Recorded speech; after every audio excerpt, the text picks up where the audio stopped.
انہیں union army کی کمان ملی۔ بظاہر ان میں سب کچھ تھا، ویسٹ پوائنٹ سے پڑھے ہوئے، جنگی تجربہ، شخصیت متاثر کن، فوجیوں میں مقبول، کاغذ پر تو وہ بہترین تھے۔ لیکن نتائج ویسے نہیں نکلے۔ وہ تو یونین کے ناکام جرنلوں میں شمار ہوتے ہیں شاید، بدقسمتی سے۔ ہاں، شاید سب سے زیادہ مایوس کن جرنل وہی ثابت ہوئے۔ اور وجہ یہی تھی کہ وہ بھی افلاطون والے لوگوں کی طرح اپنے ہی خیالات کی ضیافت اڑاتے تھے۔ وہ اپنی فوج کی پریڈ کروانے میں، اسے منظم کرنے میں بڑے ماہر تھے، لیکن جب لڑنے کا وقت آتا تھا تب وہ اپنے ہی بنائے ہوئے خیالی منظر ناموں میں پھنس جاتے۔ وہ ہر وقت یہی سمجھتے رہے کہ دشمن کی تعداد ان سے کئی زیادہ ہے۔ اچھا، حالانکہ حقیقت میں ایسا نہیں تھا۔ بالکل نہیں، اکثر ان کے پاس 3 گنا زیادہ سپاہی ہوتے تھے۔ وہ اپنے ہی اتحادیوں کے خلاف سازشوں کے وہم میں رہتے تھے، اور سب سے بڑی بات، وہ ایک کامل جنگی منصوبے کے انتظار میں رہتے تھے، ایک فیصلہ کن پلان، اور اس انتظار میں مہینوں تک کچھ نہیں کرتے تھے۔ تو اس سوچ نے انہیں بالکل مفلوج کر دیا تھا۔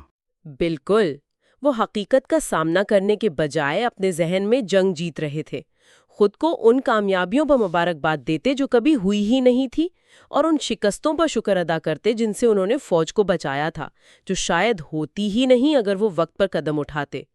جب بھی کوئی، یہاں تک کہ صدر لنکن نے بھی ان کی سستی پر سوال اٹھایا تو وہ ایک ضدی بچے کی طرح رد عمل دیتے۔ تنقید برداشت ہی نہیں تھی۔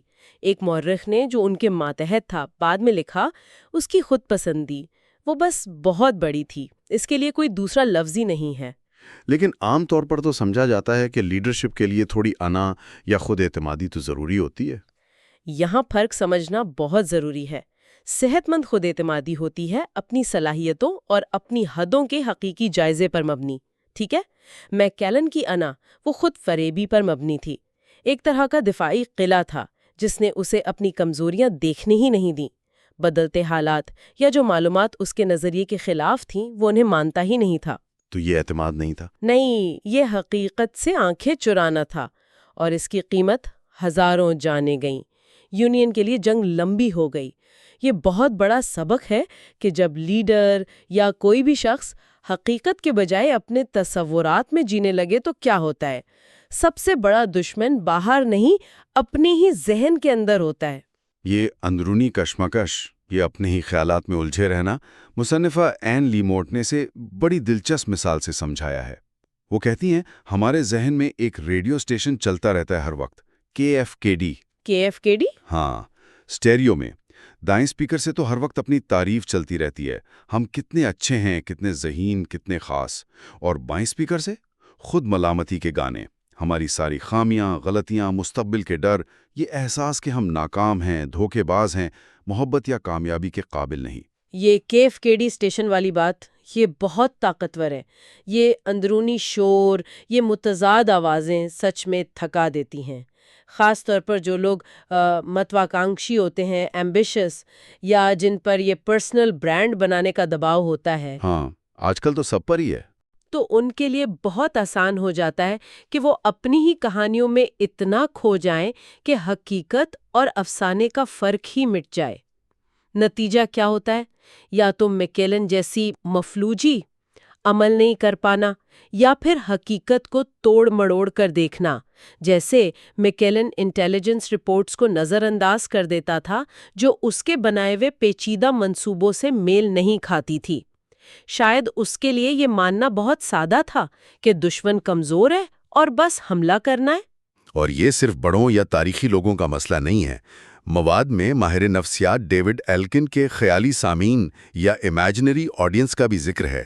یہ خاص طور پر ٹین ایجرز میں ہوتا ہے۔ جی ہاں، یہ وہ احساس کہ جیسے ہر کوئی ہر وقت انہیں ہی دیکھ رہا ہے، ان کے بارے میں ہی سوچ رہا ہے، ان کے ہر کام، ہر کپڑے، ہر لفظ کو نوٹ کر رہا ہے۔ جیسے کوئی نوجوان کسی معمولی بات پر شرمندہ ہو کر کئی دن تک پریشان رہے، یہ سوچ کر کہ سب اسی کا مذاق اڑا رہے ہوں گے، حالانکہ شاید کسی نے غور بھی نہ کیا ہو۔ یا گھنٹوں آئینے کے سامنے گزارنا۔ بالکل، جیسے کسی بڑے سٹیج پر جانا ہو، یہ اپنی ذات پر شدید توجہ کی علامت ہے۔ تو کیا یہ چیز صرف ٹین ایج تک رہتی ہے، یا ہم بڑے ہو کر بھی اس خیالی سامعین کے لیے جیتے ہیں؟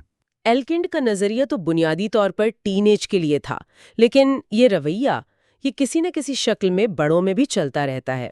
سڑک پر ہیڈ فون لگا کر چلتے ہوئے خود کو کسی فلم کا ہیرو سمجھنا، ہاں یہ تو ہوتا ہے۔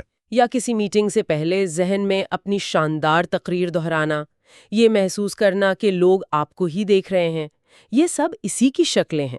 یہ ہمیں وقتی طور پر اچھا محسوس کراتی ہیں، شک سے، بوریت سے بچاتی ہیں، لیکن نتیجہ کیا ہے؟ نتیجہ یہ ہے کہ ہم اپنے آس پاس کی اصلی دنیا، اصلی لوگوں، اصلی تجربات میں شامل ہونے کے بجائے اپنے ذہنوں میں قید رہتے ہیں۔ یہی تو انا ہے جو ہمیں حال سے کاٹ دیتی ہے۔ یہ ساری مثالیں تو خطرے کی طرف اشارہ کر رہی ہیں کہ کتنا آسان ہے اپنے تصورات میں کھو جانا اور کتنا نقصان دہ ہے۔ لیکن کیا مواد اس سے نکلنے کا کوئی راستہ بھی بتاتا ہے؟ کوئی مثبت مثال ہے؟ ہاں بالکل ہے، اور یہاں جنرل جارج سی مارشل کی مثال آتی ہے۔ وہ میکلیلن کے بالکل الٹ تھے۔ دوسری جنگ عظیم کے دوران جب مارشل اتحادی افواج کے چیف آف سٹاف تھے، ذمہ داری بہت بڑی تھی، تو کئی لوگوں نے کہا کہ آپ ڈائری لکھیں، تاریخ محفوظ رہے گی، لیکن مارشل نے صاف انکار کر دیا۔ انکار؟ کیوں بھائی؟ وہ تو ایک اہم تاریخی دستاویز بن سکتی تھی۔ ان کی وجہ بہت گہری تھی۔ انہیں ڈر تھا کہ ڈائری لکھنا ان کے سوچنے کے عمل کو متاثر کرے گا۔ وہ نہیں چاہتے تھے کہ فیصلے کرتے وقت ان کے ذہن کے کسی کونے میں یہ خیال ہو کہ مستقبل میں لوگ کیا سوچیں گے، تاریخ انہیں کیسے یاد رکھے گی۔ وہ ڈائری کو ایک قسم کی پرفارمنس نہیں بنانا چاہتے تھے جہاں وہ لاشعوری طور پر اپنی امیج بہتر کرنے کی کوشش کریں۔ واہ! وہ حال میں رہنا چاہتے تھے، صرف حقائق پر، سامنے جو مسئلہ ہے اس پر توجہ دینا چاہتے تھے، بغیر اس فکر کے کہ یہ بعد میں کیسا لگے گا۔ یہ زبردست خودآگاہی اور نظم و ضبط ہے۔ تو مارشل کی مثال ہمیں کیا سکھاتی ہے، اور یہ مواد مجموعی طور پر کیا نصیحت کرتا ہے عملی طور پر؟ نصیحت بہت واضح ہے، اپنی خیالی پروازوں کو پہچانیں اور ان کو لگام دیں۔ اہم محسوس کرنے کی خواہش یا دوسروں کی نظر میں بڑا بننے کا لالچ، اس سے بچیں۔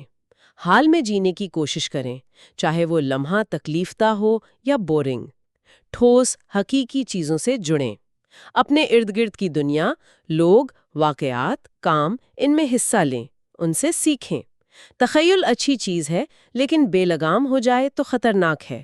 حقیقت پسندی، حال کی قدر، عملیت پسندی، یہی چیزیں ہمیں اپنے تصورات کے جال سے بچا سکتی ہیں۔ تو گویا مرکزی خیال یہ بلتا ہے کہ اپنے ذہن کی قید میں رہنے کے بجائے باہر کی دنیا کی حقیقت کا سامنا کرنے اور اس میں شامل ہونے کی ہمت پیدا کرنی چاہیے۔